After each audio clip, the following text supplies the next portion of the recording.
अगली खबर भी राजधानी रांची से है। लोकतंत्र की खूबसूरत तस्वीर सामने आई है। गले मिले नवीन जायसवाल और राजेश कच्छा। बीजेपी प्रत्याशी और कांग्रेस के प्रत्याशी का ये दोस्ताना नजर आया है। लोकतंत्र एक ऐसा महापर्व देखिए जहां जनता अपने मताधिकार का प्रयोग करती है और ऐसे में जो दावेदार हैं, जो उम्मीदवार हैं, जो इस बार के प्रत्याशी हैं, उनके भीतर भी ये एक लबरेज करने वाली खुशी से तस्वीरें हैं, जहां पर लोकतंत्र की ये खूबसूरत तस्वीरें नवीन जायसवाल और राजेश कच्छप गले मिलते नजर आए हैं। बीजेपी प्रत्याशी और कांग्रेस प्रत्याशी का ये दोस्ताना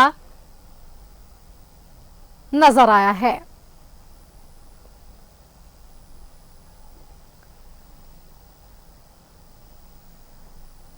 मुद्दा एक ही होना चाहिए चुनाव को लेकर, जनता के हित में काम करना, जनता के विकास के मुद्दों पर बातचीत करना। और यही कारण है शायद कि आज दो अलग अलग विचारधारा के लोग भी गले जरूर मिल रहे हैं, क्योंकि काम जनता के लिए होना है, जनता के विकास के लिए होना है, क्षेत्र के विकास के लिए होना है।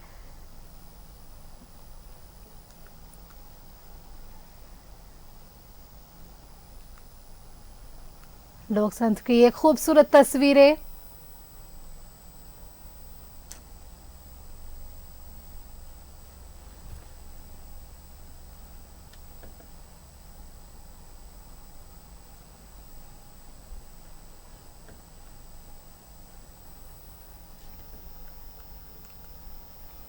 और पूर्वी सिंहभूम में एनडीए प्रत्याशियों का नामांकन है। पोटका से प्रत्याशी हैं मीरा मुंडा, जमशेदपुर पूर्वी से बीजेपी प्रत्याशी हैं पूर्णिमा दास, घाटशिला से बीजेपी प्रत्याशी हैं बाबूलाल सोरेन और बाबूलाल सोरेन पूर्व सीएम चंपाई सोरेन के बेटे हैं और इस बार बीजेपी ने उन्हें घाटशिला से टिकट जरूर दी है और इसी वजह से वे नामांकन करने यहां पर पहुंचे। आपको सीधे हम लिए चलते हैं घाटशिला, जहां से हमारे संवाददाता मनोज लगातार जुड़े हुए हैं। मनोज, घाटशिला सीट इस बार क्या कुछ कहती है? क्योंकि समीकरण 2019-24 पर बाद में बात करेंगे, लेकिन जो सीट पर भरोसा घाटशिला से बाबूलाल सोरेन पर पार्टी ने जताई है, चंपाई सोरेन पर भी, तो कहीं ना कहीं कोल्हान और संथाल की सीटों को साधने की कोशिश नजर आ रही है बीजेपी की। देखिए, निश्चित तौर पे आप सही कह रही हैं कि जो पूर्व मुख्यमंत्री चंपाई सोरेन है वो एक झारखंड मुक्ति मोर्चा के कद्दावर लीडर रहे हैं, आंदोलनकारी रहे हैं और 40 साल का एक लंबा अनुभव है उनका।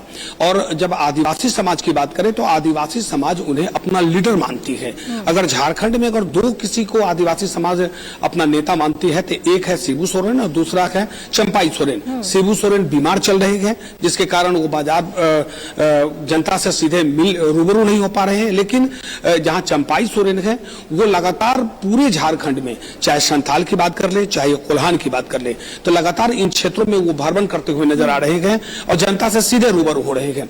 तो आदिवासियों का दुख दर्द, आदिवासी समाज कहां जा रहा है, आदिवासियों की संख्या क्यों कम हो रही है, इसको लेकर इन्होंने चिंता जाहिर की है और साफ तौर पर इन्होंने ऐलान भी कर दिया है कि जो बांग्लादेशी घुसपैठी है जिसके कारण आदिवासियों की संख्या कम होती जा रही है। और जाहिर सी बात है कि अगर किसी समाज की संख्या कम होगी तो उस समाज के जो सिरमौर होंगे उनको सोचने की जरूरत है, चाहे वो राजनीतिक परिदृश्य से सोचे या सामाजिक दृष्टिकोण से सोचे, उनको सोचने की जरूरत है। वो सोच अगर है किसी में तो वो है चंपाई सोरेन में। और चंपाई सोरेन एक झारखंड टाइगर कहे जाते हैं, कोल्हान के एक बड़े लीडर भी हैं। तो इन पर जो भारतीय जनता पार्टी ने जो उम्मीद जताई है, हमें लगता है कि निश्चित तौर पर उस उम्मीद पर ये खरा उतरेंगे। उनके पुत्र हैं बाबूलाल सोरेन, जो घाटशिला से भारतीय जनता पार्टी ने अपना उम्मीदवार बनाया है। और बाबूलाल सोरेन के बारे में बता दें कि बाबूलाल सोरेन एक युवा नेता है और युवा नेता होने के साथ साथ लगभग 15 साल से अपने घाटशिला में वो जमे हुए हैं और लोगों के सुख दुख में हर वक्त रहना, किसी के शादी में जाना, किसी के श्राद्ध में जाना, किसी को शिक्षा की कमी हो रही है वहां पर एजुकेशन में समस्या है वहां जाना, बीमार अगर है उसको अस्पताल पहुंचाना, यानी एक सामाजिक कार्य। देखिए, बड़ी जिम्मेदारी के साथ चंपाई सोरेन बीजेपी में शामिल हुए हैं। बीजेपी को काफी उम्मीदें हैं उनसे कि जिस तरीके से वो कोल्हान टाइगर के नाम से जाने गए और जेएमएम को उन्होंने एक अलग पहचान दिलाई, और अब जब ये बीजेपी में शामिल हुए हैं तो बीजेपी के नेताओं को, कार्यकर्ताओं को, दिग्गजों को इनसे काफी उम्मीदें हैं। क्योंकि 2019 के चुनाव भी हमने देखे, 2024 के लोकसभा चुनाव हमने देखे हैं, इस दौरान भी हमने देखा कि बीजेपी को रिजर्व सीटों पर हार का सामना करना पड़ा था। तो शायद यही होमवर्क बीजेपी का काम आ जाए इस बार के विधानसभा चुनाव में। देखिए सही कह रही है कि देखिए बीजेपी जब अगर किसी प्रत्याशी को अगर अपना प्रत्याशी बनाता है तो पूरे ठोक कर बनाता है कि वो समझता है कि इनका बैकग्राउंड क्या है, जनता के बीच इनकी पहचान कितनी है। और वैसे भी चंपाई सोरेन पर तो एक बड़े लीडर हैं झारखंड के, वैसे लीडर की इन पर जहां आदिवासी भरोसा करते हैं और उस पर भारतीय जनता पार्टी ने भरोसा की है तो निश्चित तौर पर ये खरा उतरेंगे। और इन्होंने कह भी दिया है कि कोल्हान में 10+ और आप संथाल चलिए तो 5+ संथाल में अपने बलबूते पे देंगे। तो 15-16 सीट अगर कोई नेता लेकर आता है तो आप समझिए कि निश्चित जो झारखंड का जो दृश्य होगा वो बदलेगा।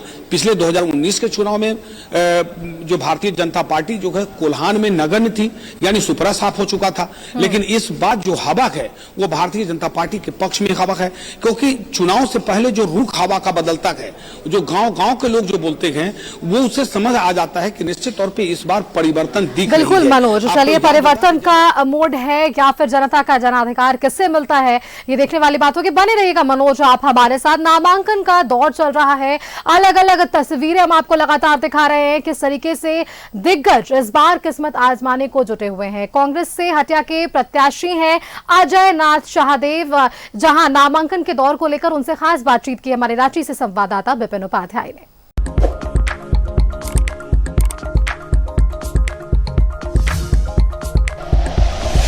Like and share videos, subscribe करें हमारा चैनल और प्रेस करें बेल आइकॉन। न्यूज़ 11 भारत, सच है तो दिखेगा।